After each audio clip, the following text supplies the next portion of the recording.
유다의 아사 왕 제27년에 시므리가 디르사에서 7일 동안 왕이 되니라. 그때 백성들이 블레셋 사람에게 속한 기브돈을 향하여 진을 치고 있더니 진중 백성들이 시므리가 모반하여 왕을 죽였다는 말을 들은지라. 그날에 이스라엘의 무리가 진에서 군대지휘관 오므리를 이스라엘의 왕으로 삼음에 오므리가 이에 이스라엘의 무리를 거느리고 기브돈에서부터 올라와서 디르사를 에워쌌더라. 시므리가 성읍이 함락됨을 보고 왕궁 요새에 들어가서 왕궁에 불을 지르고 그 가운데에서 죽었으니 이는 그가 여호와 보시기에 악을 행하여 범죄하였기 때문이니라. 그가 여로보암의 길로 행하며 그가 이스라엘에게 죄를 범하게 한 그 죄 중에 행하였더라. 시므리의 남은 행위와 그가 반역한 일은 이스라엘의 왕 역대지락에 기록되지 아니하였느냐. 그때 이스라엘의 백성이 둘로 나뉘어 그 절반은 기낫의 아들 디브니를 따라 그를 왕으로 삼으려 하고 그 절반은 오므리를 따랐더라. 오므리를 따른 백성이 기낫의 아들 디브니를 따른 백성을 이긴지라. 디브니가 죽음에 오므리가 왕이 되니라. 유다의 아사 왕 제31년에 오므리가 이스라엘의 왕이 되어 12년 동안 왕 위에 있음에 디르사에서 6년 동안 다스리니라.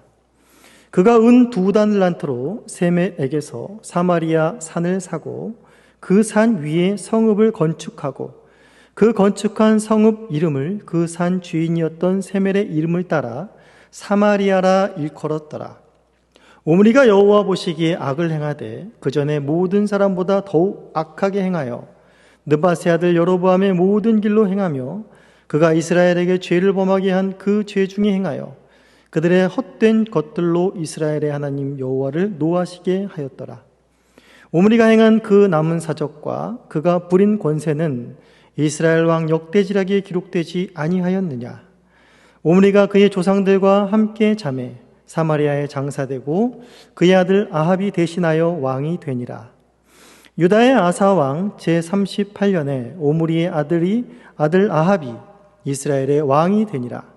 오므리의 아들 아합이 사마리아에서 22년 동안 이스라엘을 다스리니라.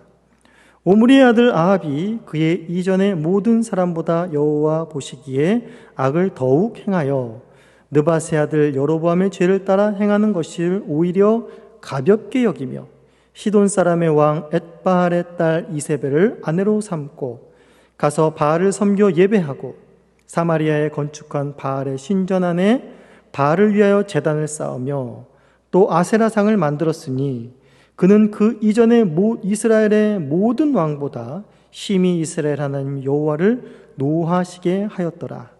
그 시대에 베델 사람 히엘이 여리고를 건축하였는데 그가 그 터를 쌓을 때에 맏아들 아비람을 잃었고 그 성문을 세울 때에 막내 아들 수굽을 잃었으니 여호와께서 눈의 아들 여호수아를 통하여 하신 말씀같이 되었더라. 하나님의 말씀입니다. 하나님께 감사합니다. 네, 계속해서 이제 북이스라엘 왕조를 중심으로 이제 이야기가 열왕기서에서 전개되고 있습니다. 남한국은 이제 아사 왕이 통치하던 시대였고 남한국은 비교적 아사 왕의 선한 통치로 말미암아 평안 가운데 서 나가는 가운데 북이스라엘은 우리가 여로보암 때부터 계속해서 살펴보았지만 나라 안의 정세가 말이 아니었습니다. 계속되는 모반과 반역, 살해로 굉장히 혼란스러웠고 왕권이 제대로 세워지지 않는 그런 혼돈스러운 왕정의 역사를 북이스라엘은 계속 걷고 있었습니다.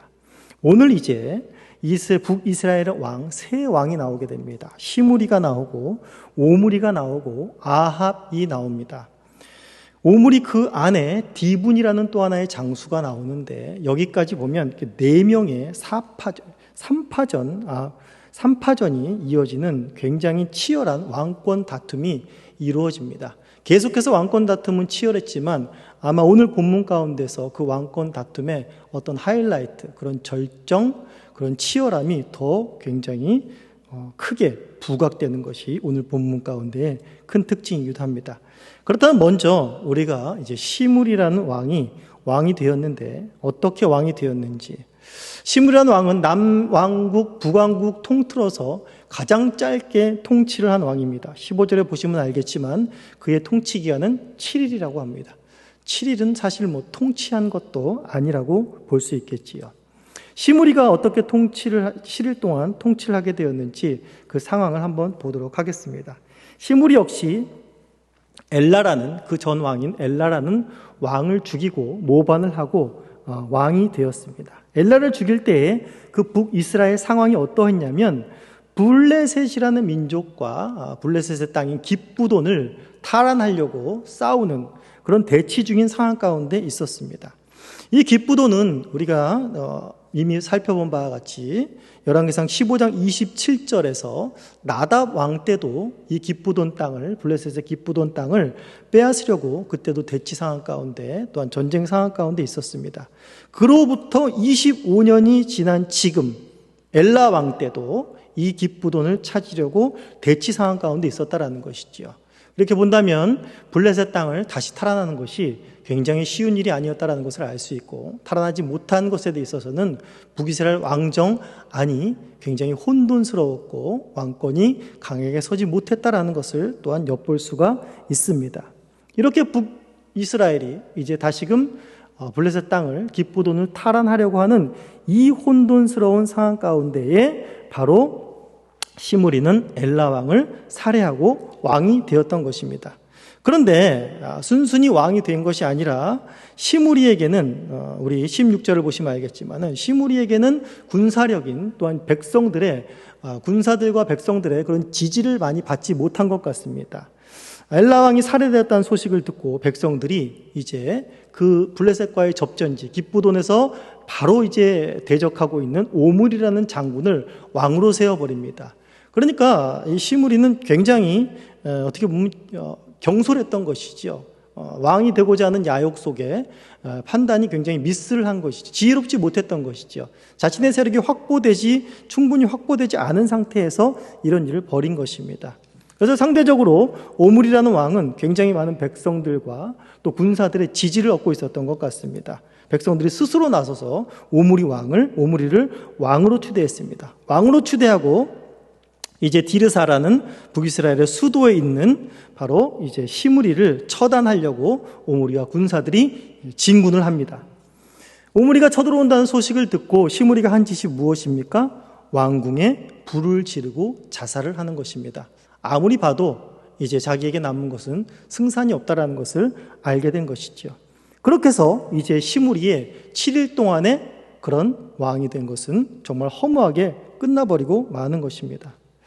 이 시므리 왕을 보면서 역대급으로 가장 짧은 통치를 한 이 시므리 왕을 보면서 하나님께서는 이 왕을 통해서 우리에게 무엇을 보이시려고 하는가라는 것을 대표적으로 이 북이스라엘의 왕들이 하나님을 배제하고 스스로 왕이 되려 하고 계속해서 여로보암이 범한 여로보암의 악한 길을 따르려고 그 악한 길을 따라 왕이 되는 것이 왕권을 소유하고 권력을 얻는 것이 얼마나 허망한 것이며 얼마나 바람을 잡으려는 것 같으며 얼마나 한순간에 죄가 되어버릴 것 같은 것인가라는 것을 이 시므리 왕을 통해서 보여준다라고 생각합니다. 모든 북이스라엘 왕정, 하나님을 떠난 것과 하나님 없이 스스로 왕이 되려고 하는 짓이 얼마나 허무하고 얼마나 부질없는 짓인가를 바로 시므리 왕을 통해서 우리가 확인해 볼 수 있습니다. 그리고 이제 21절부터 보시면 이제 시므리를 없애고 오므리가 자연스럽게 왕이 되려나 싶었는데 또 하나의 큰 세력이 있었습니다. 바로 디분이라는 사람을 따르는 세력이 만만치 않게 이스라엘의 절반이 있었다고 합니다. 그러니까 디분이를 따르려는 세력 절반, 그 다음에 오므리를 따르려는 세력 절반이 있었던 것이죠. 그러니까 디분이라는 이 장군도 보면 시므리보다 어떻게 보면 더 강력한 그런 지지를 받고 있었던 사람인 것 같습니다. 그러나 결과는 어떠했습니까? 오므리의 군대가 승리를 하고 드디어 오므리가 왕이 되었습니다. 그러면서 오므리는 12년을 통치하는데 바로 디르사에서 6년을 통치하다가 사마리 수도를 북이스라엘 수도가 원래는 디르사였다가 이제 디르사에서 그 수도를 24절에 보면 사마리아, 우리가 선한 사마리아인의 이야기를 잘 알고 있지 않습니까? 그리고 사마리아 여인, 이야기를 잘 알고 있듯이 바로 그 사마리아입니다. 이 사마리아가 이제 북이스라엘의 수도가 됩니다. 이 수도를 이렇게 옮긴 것은 사마리아라는 그 지역이 갖고 있는 또 수도로서의 최적의 조건, 또한 방비하고 북이스라엘의 핵심이 될 수 있는 최적의 조건이 되었기 때문에 사마리아를 옮긴 것이고, 당연히 오므리가 왕이 되었으니 왕권을 강화하기 위해서 수도를 강화시키고 정비하는 것은 왕으로서 어떻게 보면 당연한 일이라고 할 수가 있습니다. 오므리는 왕이 되기 위해서 굉장히 치열했습니다. 이전의 왕들도 모반을 하고 죽이고 왕이 됐지만 오므리는 굉장히 큰 두 세력을 한꺼번에 물리쳤어야 되는 그런 굉장히 큰 싸움을 지금 해낸 것입니다. 그리고 왕권을 또한 강화시키기 위해서 또한 수도를 사마리아로 옮기고 나라를 정비합니다. 그리고 또 오므리라는 왕이 역사 가운데 어떻게 평가되냐면, 우리가 잘 알고 있는 아수르라는 나라, 아수르의 왕들에 의해서 이스라엘은 오므리의 땅이다 라고 말할 정도로 오므리의 통치의 영향력은 북이스라엘뿐만이 아니라 그 외적 세력 가운데서도 상당히 잘 통치하는 그런 왕으로서 명성이 나 있었다라는 것입니다. 사실상 그리고 이제부터 오므리 때부터 시작해서 오므리 왕조가 시작됩니다. 오므리 왕조가 시작되기 이전까지는 여로보암 때부터는 2대, 1대 이렇게만 갔습니다. 그런데 오므리 때는 왕조가 무려 4대나 가게 됩니다. 그렇다면 오므리가 굉장히 그 왕조에 대한 또 나라에 대한 기틀을 탄탄하게 잘 세웠다라는 것이 되겠지요. 그러나 오므리에 대한 성경의 평가, 하나님의 평가는 어떻습니까? 25절에 보시면 오므리가 여호와 보시기에 악을 행하되 그 전에 모든 사람보다 어떻게 했다고요? 더욱 악하게 행하였더라 라고 말하고 있습니다. 여로보암의 모든 길로 행한 것은 당연한 것이고요. 당연한 악한 왕의 표준이고, 그 이전의 왕들보다 더 죄를 범했더라라고 말하면서 여호와의 노를 샀다라고 말하고 있습니다. 세상이 보기에는 나라를 방비하고 또 나라를 굳건히 새기고 나라의 왕조를 튼튼히 한 왕 같지만, 세상의 평가는 어떤 긍정적인 평가가 있을지라도 하나님 보시기에 아니면 그것은 아니다라는 것이지요. 북이스라엘은 사람에 의해서 세워진 땅이 아니라, 사람에 의해서 세워진 나라가 아니라 하나님에 의해서 세워진 것입니다. 하나님이 여로보암과의 약속을 통해서 바로 그 나라 역시 하나님이 통치하시고 하나님이 왕 되시고 다스리는 그런 나라로 세워져 가기를 원하는 하나님의 마음으로, 하나님의 뜻으로 그 나라가 세워졌다라는 것이지요. 하나님의 뜻과 하나님의 마음, 하나님의 통치가 없는 그 나라는 아무리 세상이 보기에 좋아도 그 나라는 견고히 선 나라가 아니라는 것입니다. 그 나라는 견고히 설 수도 없고 곧 망해버릴 그런 나라라는 것을 우리 오므리의 통치를 통해서 또한 우리가 알아야 될 것입니다. 자, 그리고 이제 오므리의 뒤를 이어서 그의 아들인 아합이 왕이 됩니다. 우리 29절 보시면 아합이라는 왕은 이제 아버지보다 더 오랜 기간 22년을 통치합니다. 사실상 아합도 마찬가지로 역사의 평가 속에서는 상당히 통치를 잘한 그런 왕으로 평가가 됩니다. 자, 그런데 이런 왕이 또 하나님 보시기에는 어떤 왕으로 평가가 되는지 한번 보겠습니다. 30절부터 보시면 오므리 아들 아합이 그 이전에 모든 사람보다 여호와 보시기에 더욱 악을 행하였더라. 아버지와 똑같지요. 아버지보다 한술 더 뜬 것입니다. 그러니까 북이스라엘 왕들의 모든 패턴은 악했다라는 모든 한마디는 여로보암의 길로 행했다라는 것입니다. 근데 오므리 때부터 한 가지 더 특징적이게 플러스가 되는 것은 무엇이냐면 더 행했더라라는 겁니다. 이전 왕보다 더 행했다라는 것입니다. 오므리는 이전 왕보다 더 행했고 아합도 이전 왕보다 더 행했다라는 것입니다. 그런데 아합은 여기서 한 걸음을 더 나아갑니다. 31절에 보시면 느밧의 아들 여로보암의 죄를 따라 행하는 것을 어떻게 했다고 말합니까? 오히려 가볍게 여겼다라고 말하고 있습니다.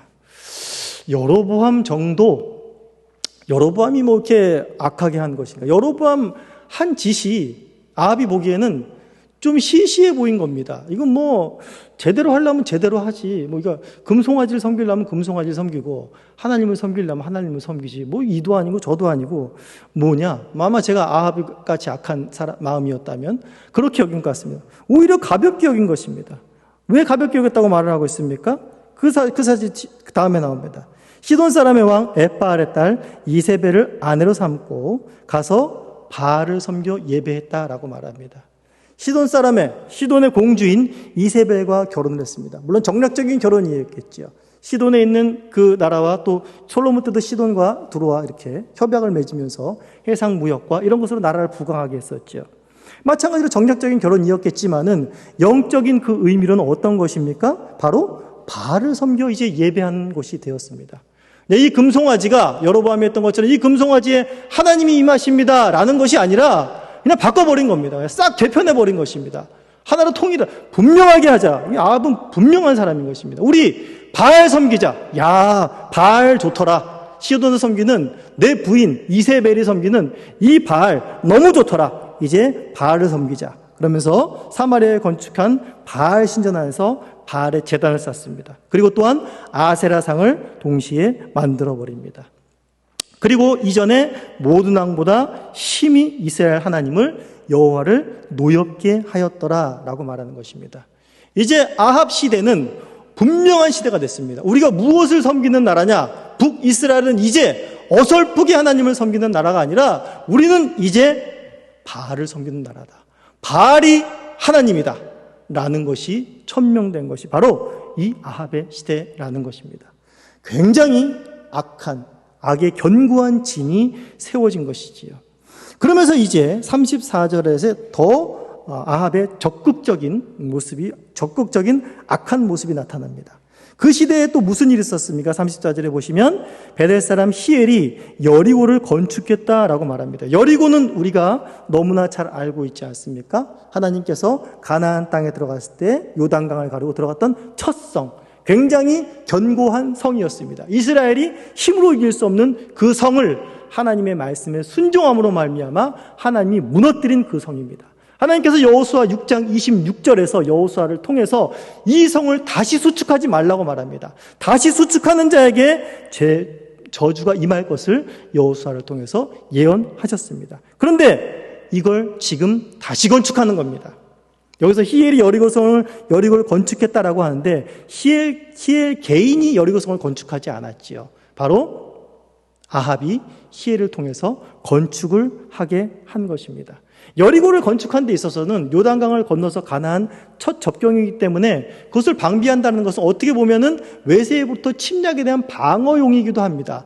그러나 여호수아에서 말한 이 성을 다시금 건축하지 말라는 하나님의 말씀의 의미를 아합이 북이스라엘이 절대 모를 리 없다라는 것입니다. 이때껏 이 성은 무너진 그대로 와 있었다라는 것은 분명히 알고 있었다라는 것이죠. 알고 있었음에도 불구하고 히엘을 통해서 이 성을 건축한다는 것은 무엇입니까? 우리는 하나님의 말씀에는 더 이상 순종하지 않겠다라는 상징으로 이 여리고 성을 세운 것이라는 것이죠. 그 여호수아의 예언대로 바로 터를 쌓을 때 맏아들 아비람이 죽었습니다. 그리고 그 성문을 세울 때 완전히 여리고성을 다시 세운 것이죠. 막내 아들 수굽을 잃었습니다. 그럼에도 불구하고 그 성은 우뚝 섰고 이제 그 성으로 숨으로 말미암아 바로 북이스라엘은 악의 굉장히 견고한 진을 쌓은 그런 악 중에 악한 그런 전대미문한 나라가 되어 버린 것입니다. 자, 그럼 우리가 여로보암부터 시작해가지고 쭉 이 흐름을 봤을 때에 하나님께서 그 악을 그대로 버려두지 않습니다. 여로보암부터 시작해서 나답 그 두 대에 바로 이 악을 끊어버립니다. 그리고 또 그 다음에 또 계속해서 왕들을 또 두 대에 끊어버리고 그 다음에 또 한 대에서 끊어버립니다. 그리고 오므리 때까지 와서 오므리의 악함을 보고 다시 오므리를 죽이지 않고 살려두고 아합 때까지 이어갑니다. 그럼 두 대를 갖지 않습니까? 그럼 하나님의 패턴대로라면 지금 어떻게 하셔야 됩니까? 바로 이 아합 때 바로 아합을 죽여버리고 오므리 왕가를 끊어내 버렸어야 한다는 것이죠. 아니, 사실상 북이스라엘을 여기서 그냥 하나님께서 마무리시켜버려 그냥 초토화시키고 그냥 다 망하게 해버렸어도 여기서는 할 말이 없는 것입니다. 그런데 우리가 지금 계속해서 열왕기를 새벽에 묵상하고 있지만은 지금 이 아합의 이야기가 어디까지 이어집니까? 열왕기상 마지막 열왕기상 22장까지 계속해서 다루어지고 있는 것입니다. 그리고 4대까지를 가게 됩니다. 왜 하나님께서 이런 이스라엘의 이태껏 왕들보다 더 악한 왕인 오므리 왕과 아합 왕의 그 대를 끊어버리지 않는 것일까요? 우리가 계속해서 새벽 설교에서 확인하는 것입니다. 무엇을 가르쳐주기 위한 것입니까? 바로 여호와가 하나님임을 가르쳐주기 원한 것입니다. 바알이 하나님이 아니라 여호와가 하나님이라는 것입니다. 바알이 살아있는 것이 아니라 여호와께서 지금 살아계시다라는 것입니다. 그 말씀이 지금 분명하게 성취되어 있고 갈멜산에서 지금 바알의 선지자들과 결투 속에서도 분명히 하나님의 말씀을 성취되어 있고 하나님의 말씀은 이루어지고 있고 하나님이 살아계시다라는 것을 이 백성들에게 이렇게 강팍한 자들이라 할지라도 그들이 깨닫고 하나님이 살아계시다는 걸 알리기 위함이었습니다. 그걸 왜 알리시려는 것입니까? 이런 악한 자들일지라도 다시금 하나님이 살아계시다는 것을 깨닫고 회개하여 주님 앞으로 돌아와 다시금 주님께서 이루고 싶어 했던 그 북이스라엘의 나라를 이루기 위한 하나님의 마음인 것입니다. 즉 하나님께서 끝까지 북이스라엘도 내 이스라엘로 인정하고 계시다라는 것입니다. 내 자식으로 인정하고 계시다라는 것입니다.